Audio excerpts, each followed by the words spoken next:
Selamat pagi, Assalamualaikum warahmatullahi wabarakatuh. Om Swastiastu, Namo Buddhaya, salam kebajikan rahayu dan salam sejahtera untuk kita semua. Pada pertemuan sebelumnya kita sudah membahas mengenai sel prokariotik. Organisme apa yang termasuk dalam sel prokariotik? Bakteri, cyanobacteria, dan archaebacteria. Mengapa disebut prokariotik? Karena dia atau organisme tersebut tidak memiliki membran inti atau membran nukleus atau tidak memiliki inti sejati, maka sering disebut dengan nukleoid. Nah, pada pertemuan yang kedua ini kita akan membahas eukariotik. Eu itu sebenarnya atau real, dan karion inti. Jadi kita akan mempelajari kingdom sel-sel di kingdom yang termasuk eukariotik. Apa saja? Tentunya ketika kita melihat morfilogeni adalah jamur, protista, plante, dan animalia. Nah, apa saja di akhir pembelajaran yang akan kita pelajari? Ya tentunya karakteristik dari eukariotik itu seperti apa. Kemudian perbedaan antara sel tumbuhan dan sel hewan itu seperti apa. Bedanya sel tumbuhan dan sel jamur itu seperti apa. Dan karakteristik struktur yang paling banyak ditemukan di sel itu apa. Mari kita simak video berikut ini. Pertemuan kedua, tadi kita sudah di awal ini. Kelanjutannya yaitu kemarin kita sudah belajar prokariotik, maka kali ini adalah eukariotik. Kita ingat pro itu sebelum dan karion dan inti. Sedangkan eu itu sebenarnya atau real dan karion adalah inti. Jadi inti yang sebenarnya atau inti sejati. Atau lagi materi genetiknya itu diselubungi oleh membran nukleus atau membran inti sel. Kalau pada prokariot kan tidak ada membran nukleus. Jadi ini gambar contoh-contoh kingdom yang termasuk eukariotik. Ini kelompok protista, ya. Ini Euglena viridis. Ini ya kelompok animalia, fungi, dan plante. Jadi kingdom-kingdomnya 4 ini, ya. Selain bakteri kemarin. Ini ya. Jadi yang eukariotik, nah ini yang kelompok kingdom setelahnya ini, yang saya bulat-bulat ini nih. Ini yang prokariotik. Nah, kalau mau kamu lebih dalam mempelajari ya silakan, karena ini nanti hubungannya dengan klasifikasi makhluk hidup, klasifikasi organisme. Jadi kalau kamu belajar taksonomi tumbuhan ya harus tahu di mana sih letak dari kingdom plante. Jadi sel eukariotik itu memiliki struktur lebih maju daripada prokariotik. Ya, ini dibatasi oleh selaput dan di tengah-tengahnya terdapat bangunan yang disebut nukleus atau inti sel. Jadi kalau sel eukariotik yang pasti dimiliki oleh sel eukariotik adalah membran sel, itu paling luar membran sel ya. Kalau pada sel eukariotik contohnya pada jamur dan pada tumbuhan dan beberapa alga, itu biasanya di luarnya membran sel ada dinding sel. Nah, tapi kita anggap yang semua dimiliki dulu biar kamu nggak bingung ya. Kalau misalnya ada guru atau dosen yang dari dinding sel dulu ya nggak apa-apa ya kan. Tapi intinya kalau dinding sel di hewan tidak punya, makanya tetap saya katakan yang utama, yaitu pertama membran sel yang menyeliputi dari sel. Kemudian ada sitoplasma, cairan di dalam sel. Kemudian ada organel. Nah, organel-organel ini ada nukleus, ada retikulum endoplasma, ada ribosom, ada aparatus Golgi, lisosom, sentrosom, dan organel lainnya.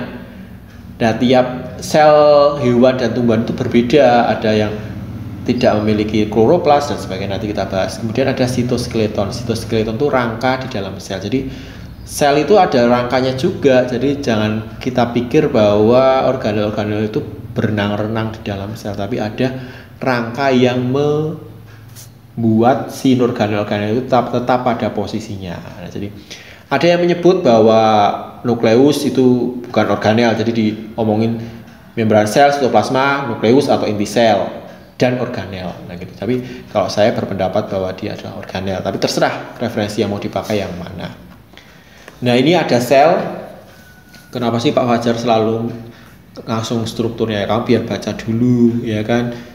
Baca buku, bukanya di referensi yang terpercaya, bukan referensi yang hoak-hoak, ya kan? Kalau hoak-hoak ini dikira gambar kapal selam, ya kan? Ini padahal sel apa? Sel hewan, struktur sel hewan animasi. Kita mulai dari paling luar, yang warna coklat ini. Paling luar apa namanya tadi? Membran sel. Ya. Kalau pada tumbuhan di depannya membran sel ini, di luarnya ada dinding sel. Jadi membran sel itu membran yang menyelimuti sel yang berperan sebagai tempat keluar masuknya zat. Kalau saya analogikan, membran sel itu ya seperti kalau misalnya kamu berada di sebuah ruang kelas, nah itu ada membran yang dinding-dinding itulah yang sebagai membran sel. Di dinding itu fungsinya buat apa sih, ya kan? Ada pintu untuk keluar masuknya zat. Terus membatasi kan antara ruang satu dan lain. Jadi membatasi antara sel yang satu dan yang lainnya. Jadi itu fungsi dari membran sel kalau kita analogikan seperti itu. Ya. Kemudian nomor 2 itu apa? Sitoplasma, cairan yang ada di sini, cairan salam sel. Terus organel ini semua ini organel ya. Yang paling besar, paling terlihat ungu biasanya kalau diwarnai atau hitam ya, karena dia mengandung kroma atau menyerap warna. Ini adalah nukleus ya. Nukleus. Nah, di dalam nukleus sendiri itu ada bagian-bagiannya. Paling luar adalah membran nukleus. Ini tadi membran sel, ini membran nukleus. Karena eukariotik ya, dia punya membran nukleus, yaitu membran yang menyelubungi nukleus. Dan dia berhubungan dengan retikulum endoplasma. Yang biru ini retikulum endoplasma. Nah, di dalam nukleus ada juga cairan yang namanya nukleoplasma. Cairannya. Ada juga nukleolus anak inti. Nah, di dalam nukleus ada kromatin. Nah, kromatin ini ya DNA tadi. Kromatin ini nanti kalau kalian pelajari nanti akan memendek, membentuk kromosom. Nanti lihat di bab SMA kelas 12 atau nanti kita belajar di materi genetik setelah ini ya. Kemudian nomor 4 ini tadi yang warna biru ini adalah retikulum endoplasma. Nah, retikulum endoplasma itu ada yang kasar, ada yang halus. Rough endoplasmic reticulum atau retikulum endoplasma kasar dan smooth endoplasmic reticulum atau RE halus ya. Bedanya apa? Kalau RE kasar itu ditempeli oleh ribosom. Nah, ini ribosom nih. Ribosom digambarkan nomor 5 yang merah-merah kecil-kecil ini loh. Nggak kelihatan, kalau nggak kelihatan dideketin matanya, kalau nggak kelihatan lagi pakai mikroskop, kalau nggak kelihatan lagi ya udahlah, pasrah ya. Jadi ribosom itu bentuknya seperti titik ini, fungsinya untuk sintesis protein. Nah, biasanya menempel di retikulum endoplasma atau tersebar di sitoplasma. Atau ada juga dijumpai di kloroplas dan sebagainya. Karena dia berhubungan dengan sintesis protein atau pembentukan protein. Kemudian ada nomor 6 ini adalah aparatus Golgi atau badan Golgi. Ini juga berperan dalam sintesis, yaitu jadi setelah ibaratnya pemasakan di retikulum endoplasma itu akan dibawa ke aparatus Golgi. Nah, ini jadi untuk dimodifikasi, disortir, kemudian nanti akan dikeluarkan menggunakan yang namanya vesicle ini. Keluar sel misalnya ke sini atau ke sel-sel yang lain. Kemudian ada bagian mitokondria. Nah, ini yang penting ya, kalau pada prokaryotik ada yang disebutnya mesosom ya. Kalau ini mitokondria pada sel itu ada yang melekuk-lekuk nih. Jadi membran dari mitokondria itu ganda atau double. Paling ada luar dan dalam. Nah, yang dalam ini melekuk-lekuk nih. Nah, melekuk-lekuk membentuk namanya krista. Kenapa kok harus melekuk-lekuk? Kok ribet amat? Ya kan?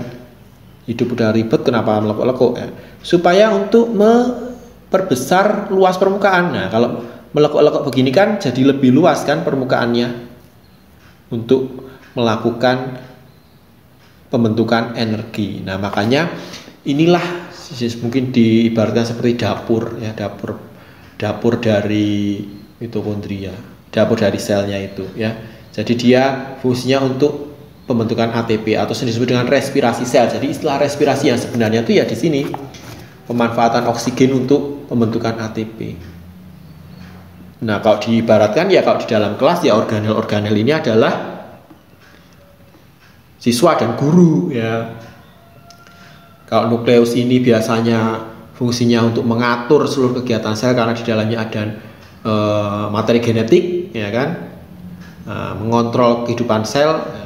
Maka kadang kalau dianalogikan seperti guru ya kan, guru kan yang mengatur, jadi dia memiliki skenario ya. Skenario berupa apa? RPP barangnya gitu kan. Tapi kalau ini adalah materi genetiknya. Kemudian ini organel-organel lainnya. Kemudian ada lagi lisosom. Nah, lisosom ini organel yang berperan mencerna makromolekul dalam. Jadi kalau ada zat-zat yang nggak berguna itu dicerna di lisosom gitu.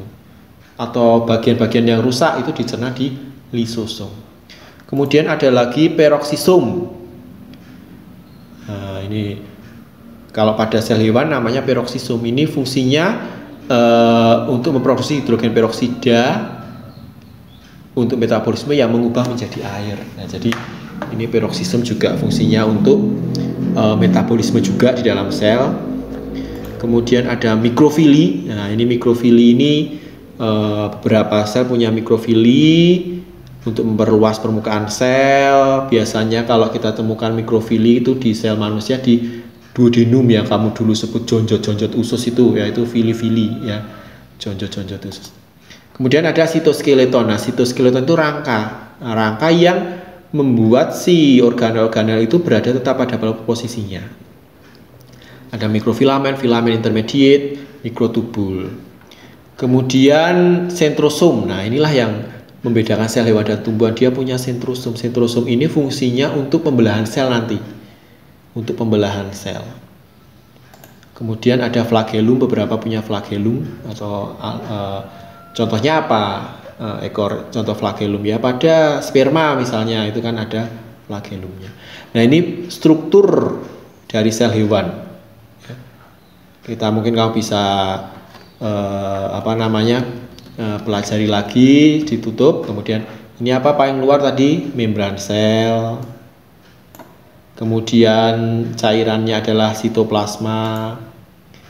Kemudian ada nukleus bersama strukturnya. Ada juga ribosom yang merah-merah ini. Ada retikulum endoplasma, badan Golgi, mitokondria, dan organel-organel lainnya.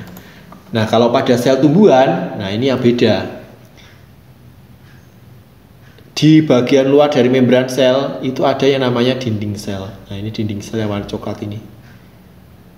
Nah, ini dinding sel. Saking tebalnya dinding sel, beberapa sel itu memiliki plasmodesmata atau ruangan untuk menghubungkan antara sel satu yang lainnya. Ciri khas yang lain pada sel tumbuhan itu ada kloroplas. Ya. Nah, ini yang fungsinya untuk fotosintesis. Kalau pada sel hewan nggak punya. Ada juga vakuola. Ini untuk penyimpanan, merombak produk-produk makanan, limbah-limbah sel, gitu-gitu. Ya, itulah yang membedakan sel tumbuhan dan sel hewan. Juga di sel tumbuhan itu tidak memiliki sentrosom. Nah, jadi sentrosom ini atau sentriol ini, nah itu nggak dimiliki oleh sel tumbuhan.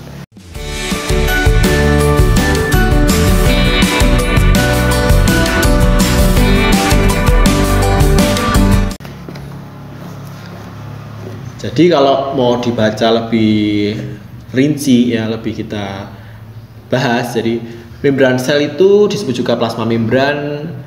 Pengamatan dengan mikroskop cahaya tidak terlihat dengan jelas, tebalnya kira-kira 100 angstrom. Carilah di internet berapa itu 1 angstrom. Membran plasma ini dibangun fosfolipid, protein, dan karbohidrat. Jadi membran plasma yang ada di luar tadi itu tersusun atas ini fosfolipid, protein, dan karbohidrat. Jadi pentingnya protein, karbohidrat, dan sebagainya itu ya untuk salah satunya untuk komponen dari membran plasma. Fosfolipid adalah molekul amfifilik, artinya molekul yang mengandung kepala yang bersifat hidrofilik dan ekor yang bersifat hidrofobia. Nanti kita bahas. tersusun atas 2 lapis fosfolipid, terdapat protein, intrinsik, integral, terdapat glikolipiid dan glikoprotein. Nanti ini kita akan bahas. Jadi fungsi dari membran sel apa tadi? Ya untuk membatasi antara sel satu dengan sel lainnya, kemudian tempat keluar masuknya zat, ya kan, kita analogikan ada jendela dan sebagainya itu. Tapi kalau pada membran sel adalah pori-pori tadi itu. Kita akan bahas lebih dalam di subbab berikutnya. Kemudian ada sitoplasma, disebut juga plasma sel, istilah yang digunakan untuk memberikan nama dan cairan sel dari segala sesuatu yang terlarut di dalamnya. Jadi di dalam sitoplasma itu ada bahan-bahan kimia, ya, bukan hanya cairan biasa, ada enzim-enzim di situ untuk metabolisme di dalam sel. Juga terdapat organel seperti nukleus, ya kan, yang di dalamnya ada cairan juga yang namanya nukleoplasma. Jadi sitoplasma itu berada dalam sistem koloid kompleks, artinya sebagian besar itu memang air yang di dalamnya ada molekul-molekul baik makromolekul maupun organela. Organela yaitu nukleus yang pertama, atau inti sel. Ya, jadi jangan bingung, inti sel nukleus itu sama. Berbentuk bulat atau lonjong, dibatasi oleh membran rangkap. Beberapa bervariasi, misalnya pada leukosit ada yang berbentuk lengkung, pada eritrosit tidak ada nukleus. Ya. Pada pertemuan berapa ya? Sebelumnya kita sudah belajar kan, melihat gambar bahwa kalau pada leukosit itu nukleusnya ada lobus-lobusnya atau ruang-ruangnya dan berbentuk lengkung, sedangkan pada eritrosit tidak memiliki nukleus. Nah, mengapa? Nah, itu nanti dipelajari di biasanya fisiologi. Jumlah nukleus umumnya hanya 1, tetapi ada beberapa jenis sel yang memiliki inti lebih dari 1, tadi dari mikronukleus dan makronukleus ini pada spesies Paramecium protozoa. Ya. Pada autotlurid terlihat lebih dari 1 nukleus, terlihat ya. Nah, tapi kalau referensi ada yang mengatakan bahwa sebenarnya itu 1 nukleus karena terdesak di pinggir dan batas-batasnya tidak jelas, maka terlihat lebih dari 1 nukleus. Itu ada yang mengatakan seperti itu, tapi tergantung referensinya dari mana.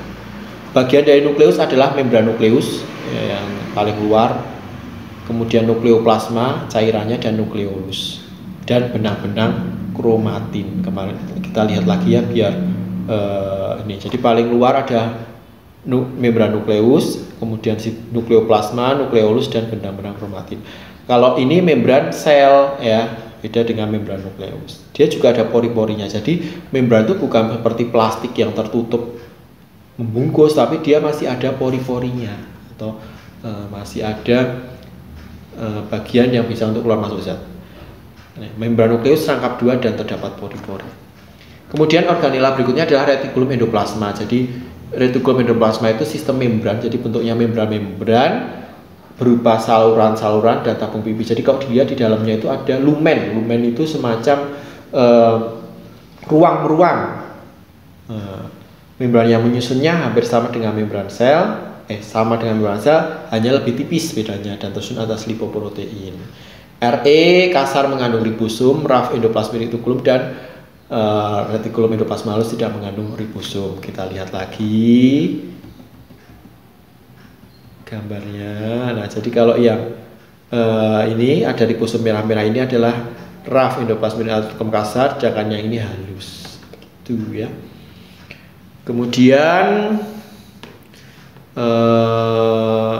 ribosom, tadi ribosom yang merah-merah tadi gambarnya ya, itu struktur paling kecil-kecil yang tersuspensi itu dalam sitoplasma, ya, berbentuk bulat, ya, dengan diameter kurang lebih 250 angstrom. Berapa 1 angstrom? Baca sendiri. Ada yang melekat di Re, ada yang tersebar bebas di sitoplasma, ada yang di ribosom juga, ya, ada yang di kloroplas. Ya. Pada sel aktif dalam sintesis protein seperti sel hati, ribosom dapat dijumpai sekitar 25% dari bobot kering. Ya. Jadi tergantung, jadi sel itu misalnya dia di mana, fungsinya sebagai apa, lah itu biasanya organelnya menyesuaikan. Jadi fungsi utama adalah sebagai tempat untuk sintesis protein yang nanti kita akan bahas. Ingat-ingat ya, ribosom sebagai sintesis protein. Kalau Re, retikulum endoplasma, ya juga sintesis. Kalau misalnya retikulum endoplasmanya itu ditempeli ribosom, maka dia hubungannya dengan sintesis protein juga. Kemudian ada mitokondria yang berbentuk lonjong dan oval berdiameter 0,2 mikrometer. 1 mikrometer berapa sentimeter, silahkan cari di internet. Mitokondria memiliki membran rangkap, membran dalam membentuk lipatan dinamakan krista, terdapat banyak pada sel-sel tertentu seperti hati, ginjal, dan otot. Kan untuk gerak otot juga ya. Karena mitokondria itu fungsinya sebagai tempat respirasi sel atau pembangkit energi. Mana sih mitokondria? Kita lihat lagi. Mitokondria adalah yang ini ya. Cirinya ada membran dalam yang melekuk-lekuk. Kemudian setelah mitokondria ada badan Golgi ya. Berupa tumpukan kantong-kantong pipih dan butiran-butiran. Kantong pipih ini disebut sisterna atau sakulus. Susunan sisterna atau sakulus biasa disebut dengan diktiosum. Istilah diktiosum diabadikan untuk beri nama pada badan Golgi pada tumbuhan, sedangkan di sekitar diktiosum ada vesikula. Nah, ini badan Golgi itu yang mana? Yaitu atau disebut juga dengan aparatus Golgi. Nah, ini ya. Dia biasanya dekat dengan retikulum endoplasma. Karena biasanya dari retikulum endoplasma itu nanti akan dibawa ke aparatus Golgi. Kemudian lisosum. Nah, lisosum ini struktur agak bulat dibatasi membran tunggal. Lisosum hanya ditemukan di sel hewan dan sampai saat ini belum ada bukti meyakinkan bahwa lisosum ditemukan sel tumbuhan. Lisosum berisi enzim hidrolitik untuk memecah polisakarida, lipid, fosfolipid, protein, dan asam nukleat. Polisakarida itu ya ini karbohidrat. Karbohidrat itu dalam ukuran besarnya disebut polisakarida. Pada daerah tulang yang tumbuh banyak lisosom karena fungsinya untuk tadi ya hidrolisis atau menghidrolisis itu apa ibaratnya menggunakan ini untuk memecah. Nah, memecah. Jadi kan kalau tulang yang tumbuh, tulang rawan itu kan harus ada nanti kalau kamu belajar di fisiologi itu nanti hubungannya dengan pembuatan rongga di dalam tulang dan sebagainya. Pada tahapan berudu, ini berudu menjadi katak juga banyak lisosom karena kan ekornya harus hilang kan. Nah, itulah peran lisosom di sel-sel tersebut. Ini berudu ya, bukan berusus. Sentrosom diduga terletak di sentral sel atau dekat nukleus. Nah, ini menyerupai bola-bola duri karena adanya serat-serat radial. Nah, di dalam sentrosom itu terdapat 2 buah sentriol. Nah, makanya istilah sentrosom itu kalau di SMP, di SMA itu disebut dengan sentriol. Kedua sentriol ini saling tegak lurus sesamanya, masing-masing memiliki 9 filamen berbentuk silinder. Sampainya di kutub sel, masing-masing sentriol berubah menjadi titik kutub dan bintang kutub. Nanti ini kita akan pelajari di subbab berikutnya. Jadi intinya sentrosom ini nanti akan berperan dalam pembelahan sel hewan. Kalau pada sel tumbuhan kita tidak memiliki sentrosom. Vakuola. Nah, vakuola ini unik ya. Pada sel hewan ini jarang atau ditemukan lah, atau kalau pada protozoa ada ya vakuola makanan, vakuola kontraktil kayak amoeba gitu ada. Tapi kalau pada sel hewan jarang. Nah, sedangkan pada sel tumbuhan selalu terdapat baik kecil maupun besar. Nah, di dalamnya itu apa? Di dalam vakuola itu terdapat bahan buangan atau sisa metabolisme, ada pigmen ya. Nah, jadi simpanan produksi ya. Pada tumbuhan yang kalau kamu gosok-gosok minyak kayu putih itu ada bau itu, itu karena ada minyak atsiri yang tersimpan di vakuola ini. Jadi vakuola itu mana sih? Nah, vakuola yang ini, ini. Nanti kamu cek lagi ya. Jadi kalau belajar online seperti ini silahkan kamu bisa skip kan, kemudian diulang lagi gitu. Kemudian kloroplas. Nah, kloroplas ini di sel hewan tidak ada, ya kan? Dijumpainya pada tumbuhan dan alga. Ganggang itu alga. Ya, pada sel tumbuhan kloroplas dijumpai dalam bentuk cakram tadi seperti keping-keping. Nah, kloroplas dibatasi oleh membran rangkap yang di dalamnya terdapat cairan yang disebut stroma. Di stroma terdapat struktur membran yang dinamakan tilakoid. Kumpulan tilakoid disebut granum. Nah, ini nanti ada reaksi terang, reaksi gelap. Nah, kalau kamu masih ingat dulu di SMA, SMP, nah itu. Nah, kloroplas ini fungsinya untuk fotosintesis. Nanti kita pelajari di subbab berikutnya. Ini hanya pengenalan organel. Kemudian ada dinding sel. Dinding sel ini bukan organel, tapi struktur ya, yang dijumpai pada protista, fungi, dan tumbuhan.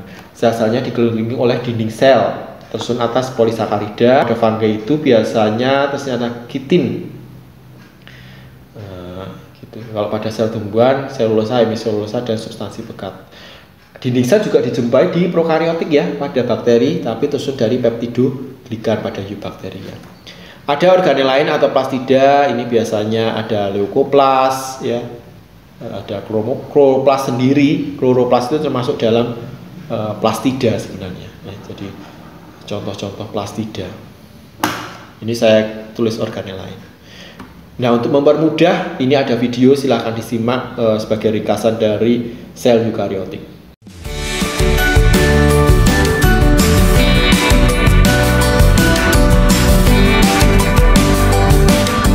Ini sel. Jadi gambar ini ya, video ini bukan video yang apa namanya real ya, tapi ini adalah animasi ya, animasi. Jadi kalau dilihat seperti ini, nah, jadi sel itu kalau dilihat sebentar, nah ini paling luar tuh sel membran ya, tadi kita ibaratkan seperti tembok ini ya. Di dalamnya ada cairan-cairan namanya sitoplasma. Nah, ini organel-organel ini tetap berada pada tempatnya karena ada sitoskeleton. Kemudian ini nukleus ya, yang besar ini dalamnya ada kromosom. Nah, ini kromosom itu apa? Di dalamnya ada DNA. Nah, kemudian, nah, eukariotiknya tahu ya. Ini organel-organelnya ya. Semua ini organel-organel nukleus. Kemudian ada ini retikulum endoplasma ya. Biar cepat saya ini retikulum endoplasma, ini mitokondria ya. Nah, ini retikulum endoplasma ya, ada yang kasar, ada yang halus. Ini yang nempel ini ribosomnya ibaratkan. Nah, ini sintesis protein yang nanti dibentuk oleh sel, tepatnya di ribosom. Nah, ini vesikel ya. Oh ya, ini dari retikulum endoplasma akan dibawa ke aparatus Golgi. Nah, ini yang bawa siapa? Vesikel, ibaratnya tadi seperti tas itu loh ya. Nah, nanti dimatangkan di aparatus Golgi. Kalau pada sel tumbuhan punya vakuola. Ini yang membedakan antara sel tumbuhan dan sel hewan. Ada juga lisosom tadi ya. Lisosom ini fungsinya untuk mencerna. Memang gambarnya nggak jelas ya kan. Jadi memang sebenarnya kalau tiap buku nanti beda-beda ya kan. Tapi yang penting kamu tahulah fungsi-fungsinya. Nah, ini mitokondria ya. Jadi untuk fungsinya untuk respirasi sel. Nah, respirasi sel di dalamnya ini biasa dia membrannya berlekuk-lekuk ini yang membentuk namanya krista. Nah, jadi dia nanti terjadi proses di sini nih, memecah bahan makanan menjadi yang sudah kecil-kecil itu menjadi energi. Nah, ini namanya sitoskeleton. Jadi dia membuat si organel itu berada pada posisinya dan juga memberi bentuk sel. Nah, itu aja lah kira-kira yang struktur gambarannya. Kalau mau lihat video-video lainnya di YouTube banyak. Ini saya hanya memberikan gambaran. Kemudian kerjakan pertanyaan yang ada di Google Classroom dan kerjakan berikut. Apa struktur yang membedakan antara sel eukariotik dan prokariotik? Apa sih yang membedakan? Satu aja yang utama. Kalau kalian belajar sebelumnya, mengikuti video-video sebelumnya pasti paham. Apa struktur yang membedakan antara sel hewan dan tumbuhan? Apa yang membedakan? Tadi kita sudah belajar apa beda sel tumbuhan dan hewan. Protista termasuk prokariotik atau eukariotik? Coba mengapa? Apa struktur yang membedakan antara sel jamur dan sel tumbuhan? Biasanya di dinding sel, lebih kepada dinding selnya. Tuliskan struktur sel yang umum ditemukan di semua sel. Silahkan kamu kerjakan. Ada gambar, perhatikan gambar berikut, gambar A dan B. Pada gambar 1 disajikan dua gambar, yaitu bakteri dan jamur uniseluler yang bentuknya hampir sama, yaitu bulat. Tuliskan 3 alasan mengapa kedua organisme tersebut dikelompokkan ke dalam kingdom yang berbeda. Kenapa sih? Pada bentuknya hampir mirip, tapi kok kingdomnya berbeda? Yang ini bakteri, ini jamur. Nah, ada gambar, tuliskan bagian yang ditunjuk. Kerjakan di folio. Yang A ini apa nih ya, B apa, C apa, D apa, E apa. Gampang ini ya.